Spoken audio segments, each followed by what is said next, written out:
Hello and welcome back to Life on the Wrist.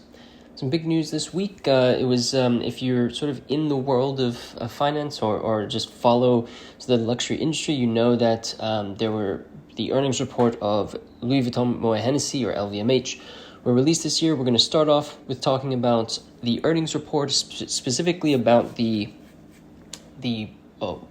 results for the watch brands that are a part of LVMH. We'll then talk about some new watch releases as well as a little bit of news from the auction world during this episode.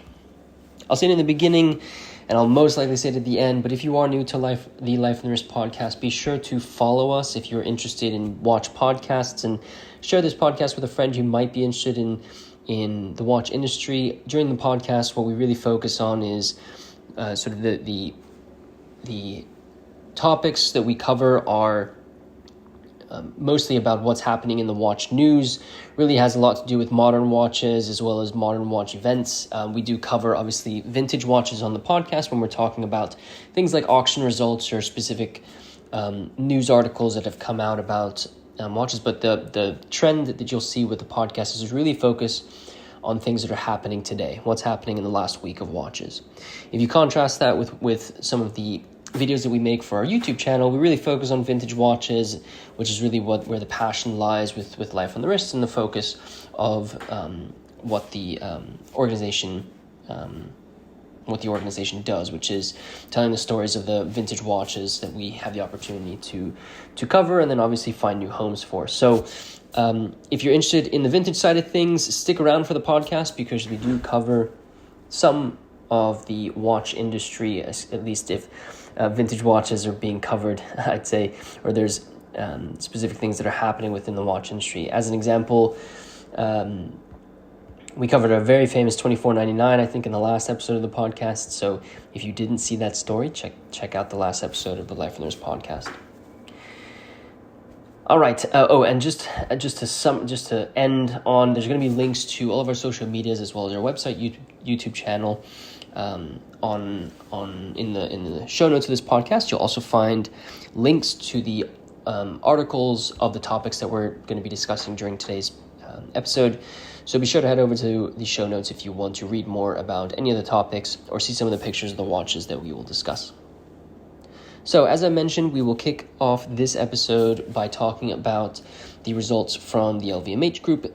This last week, they announced their fourth quarter 2024 earnings results, as well as the full year 2024 results. And for the final quarter of the year, their earnings came in at 23.93 billion euros, which is about $25 billion US dollars. And this was 1% higher than last year. This was also slightly higher than analysts' expectations for the quarter. And I think was a nice beat. I think one of the things that has to be considered is obviously this is a time, or the fourth quarter is a time where there's a lot of holidays and luxury goods are often a gift that people are going to be purchasing. And so it kind of is as expected that there was maybe some differences in the forecast versus actuals for the fourth quarter. But for the full year, LVMH booked 84.68 billion euros in revenue, which was up 1% organically, but down 2% in reported terms compared with the prior year. This still came in above estimates of analyst estimates, which was 84.36 billion. Across the board, it seemed like a lot of their brands had really great demand throughout the year. I think Brunello Cucinelli and Burberry being some of the highlights that they did have. Obviously, if you're listening to this podcast, you're kind of interested in the watch industry, and I think one notable thing that we saw in 2024 was a slowdown in the demand, particularly from China, which is a huge industry, a huge country that generates a lot of the demand for the watches, for I think the products in LVMH, but also the watches, the watch brands in in this group.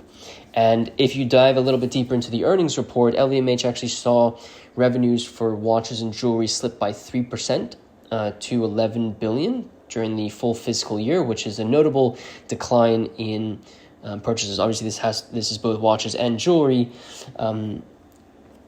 but if you look at the profit of a lot of the sort of specific watch brands that they own, including Bulgari, Chamet, Fred, Hublot, Repausi, Tag Heuer, Tiffany, and Zenith, they were all down 28%.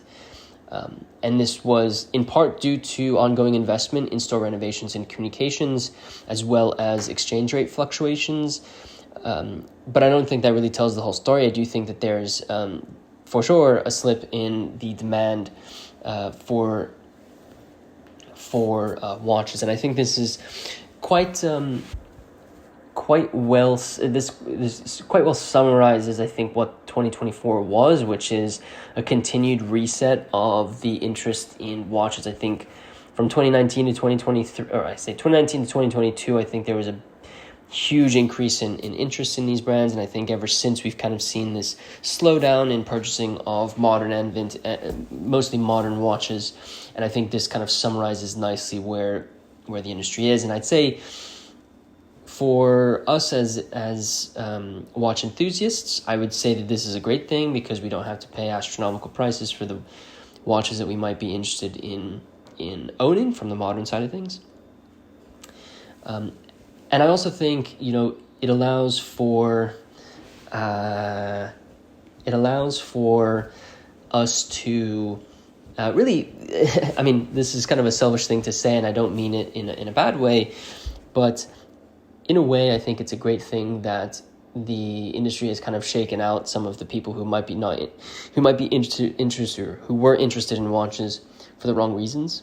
And in some ways, I kind of like the fact that there was this reset, both in prices, in the people into the industry, as well as maybe the dealer side of things. I think the people who are in it now are the people who have a passion for this and want to continue to have that passion over many years, and not just maybe in it for the short term for the incredible price fluctuations that ended up happening, or the money that they were able to make from 2019 to 2022. I'll leave a link in the as mentioned, there'll be a link in the show notes to the earnings report. I'll link to the Wall Street Journal article for this. There's obviously links to their earnings reports, so if you want to actually dive into them a little bit deeper, you're more than welcome to do so. So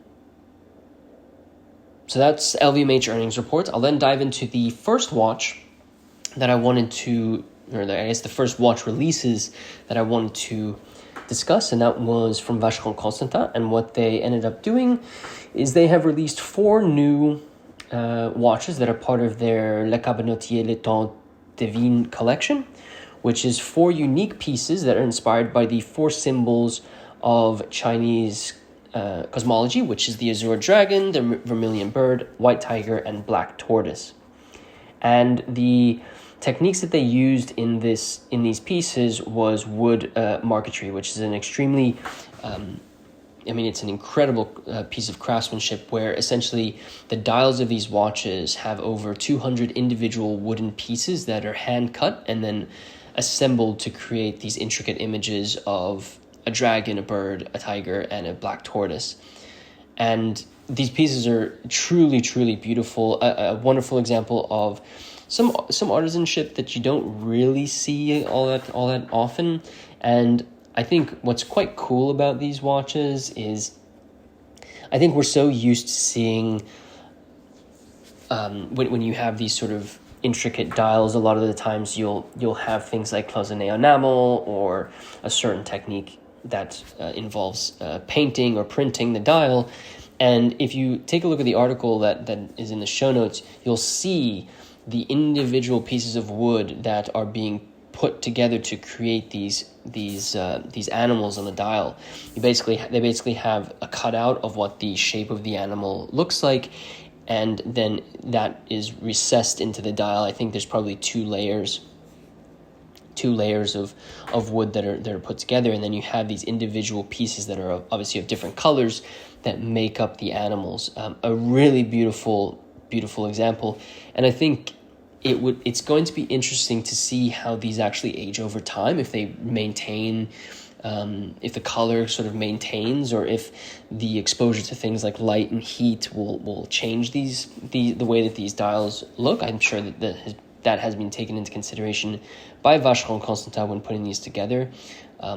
But truly exceptionally beautiful to look at. And if there was one article that I'd encourage you to look at, check out the Vacheron Constantin article, because the pictures really show a whole lot more than how I can describe. If you look at the sort of the movements in these watches, they also feature a really beautiful caliber 2160, which is a tourbillon automatic movement, very, very slim, super beautiful peripheral automatic winding rotor that's in the watch as well. Obviously has very, very high quality Poisson de Genève sealed movement, and I think, as always, like I get captured by the way that movements look. I think the finishing on them is what, if I think back actually throughout my sort of interest in this industry, I think movements have always been what I've been, it's what the part of the watch that I think I fall in love with very, very easily. And the peripheral rotor is such a cool bit of innovation. The finishing on the movement is also really, really attractive, and obviously has the tourbillon that from Vacheron Constantin is exceptionally manufactured and looks great on the dials of these watches. So I think you're getting extreme craftsmanship, extremely beautiful movements, all in a case that's super well built from sort of proportions, and when I look at the pictures of people with these watches on the wrist, look like they fit super, super well. So I think that's what's always exciting, is when you get to experience the cabotier part of Vacheron Constantin, and obviously other brands have it, but extreme craftsmanship in these pieces, and another example of why Vacheron Constantin does it so well. I'll continue on with the new watch releases, and this next watch is kind of on the other side of the spectrum, but still a really great watch, which is a new Giorgio Galli collaboration with Timex. They originally started with the Giorgio Galli S series, where they had a really beautiful sort of sub $500 automatic winding watch that brings a lot of inspiration from Giorgio Galli. They also released the Giorgio Galli S2, which is the first Swiss-made watch, a little bit higher in price, and again took a lot of the very similar aesthetics from the S1 and sort of from Giorgio Galli's history. And what they have released now is the S2 Ti, which takes the Giorgio Galli S2 to sort of a new kind of realm, where they basically incorporated, instead of what was, I believe, a stainless steel case, they have created an S2 with a titanium cased and forged carbon mid case, as well as a titanium bracelet, and created this new S2 Ti. It also has a really sort of innovative piece of I guess we can say watchmaking or engineering, where they've come up with this iSize system in their bracelet, which allows you to sort of resize the bracelet really easily without tools. Overall, the watch is really, really good looking. It's got a beautiful slate gray dial with sort of this, what reminds me of a pole router sort of outer edge of the dial. You have these sort of notches in that outer edge that have the hour indicators, and then you obviously have hours, minutes, and center seconds hands. The dial is extremely clean. You just have Timex at 12 o'clock with Swiss made at 6 o'clock. Super clean dial. in titanium, which is a cool metal that you might not wear very, very often compared to maybe how much you wear stainless steel. So pretty cool bit of design there. It also has a really nice domed sapphire crystal. The dial itself is also titanium, and the watch runs on a Sellita SW200 movement. These are limited to 500 pieces. They're being sold for just shy of $2,000 US, making it obviously a premium compared to the S2, which was $975 US, and the S1, which was 500. This could be the last Giorgio Galli S line. Timex sort of has made suggestions that there's maybe a new chapter coming that could mean potentially expanding the brand's Swiss-made offerings to more enthusiast-focused models, as opposed to sort of a very, I wouldn't say niche, but you have very specific type of design that these watches have. We covered the S1 on Life from the Wrist when it first came out a long time ago. Maybe I can dig up that article and link it in the show notes. But we did have a lot of interest in that article, and I think continuing the story here with the S2 Ti is a good thing. All right, the last bit of news that we'll cover for this week's episode is an announcement from Sotheby's, who is going to be bringing the first international auction to Saudi Arabia, and features a prototype Richard Mille as well as, I think, 9 other watches. So if you are interested in the auction world, or interested in watches and vintage watches in general, you'll know that the Middle Eastern market has been a huge player in the growth of the watch market over the last 3 years, or last several years, and there's been a profound amount of interest in both modern watches as well as vintage watches, and the investment in sort of the watch industry as well as the art community more broadly has grown tremendously. And what's really interesting fact is that Saudi Arabia has never actually hosted a major international auction, and so Sotheby's, with this fact, decided to host the Origins auction that's going to be taking place on February 8th. The Origins auction obviously is not going to just be about watches. There's about 10 watch lots, but the auction, I think, also will feature other types of products that Sotheby's has to sell. I think some of the notable lots are going to be lot 116, which is a Rolex reference 6264 Paul Newman Musketeer Daytona. It also comes with paperwork from the original owner's purchase, as well as a really beautiful, beautifully clean dial that's in great condition. There is one of the most significant watches that I think is going to be sold is a prototype version of the Richard Mille RM038 Johan Blake, which was worn by the Jamaican sprinter in the 2012 Olympics. This is a pretty incredible bit of a very special watch, because first off, I think it was probably the first Olympic worn tourbillon that was ever produced.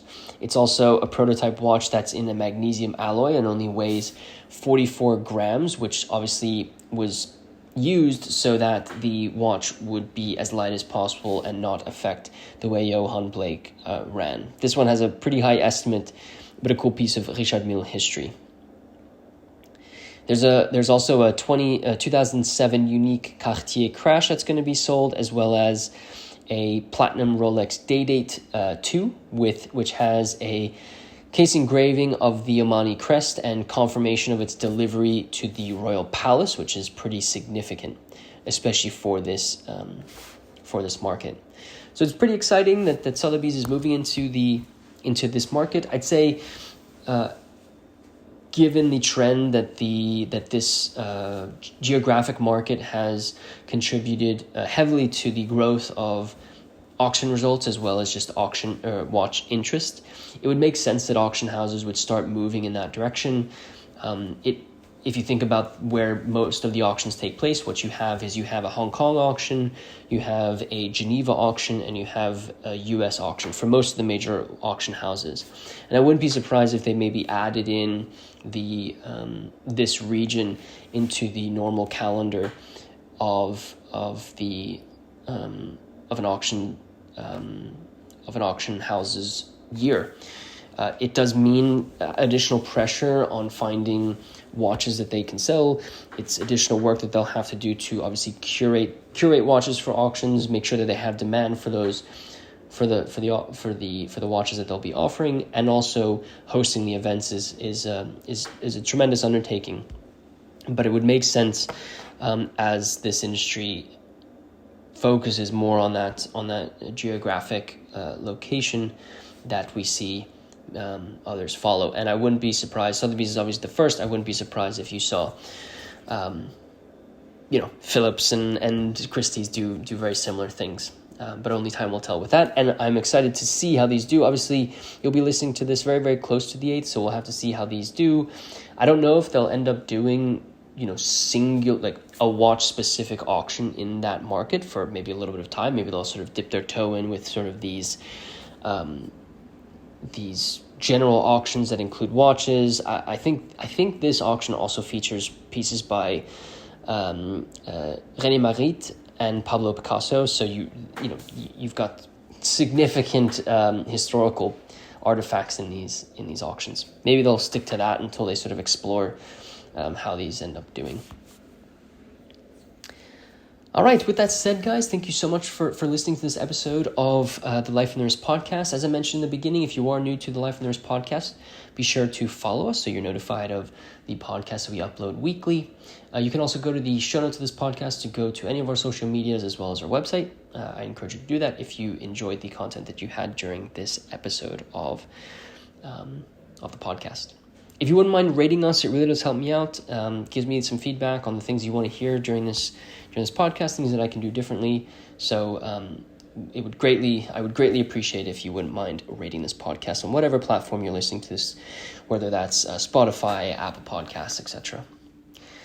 And with that said, guys, thank you so much for listening to this podcast, and until next time.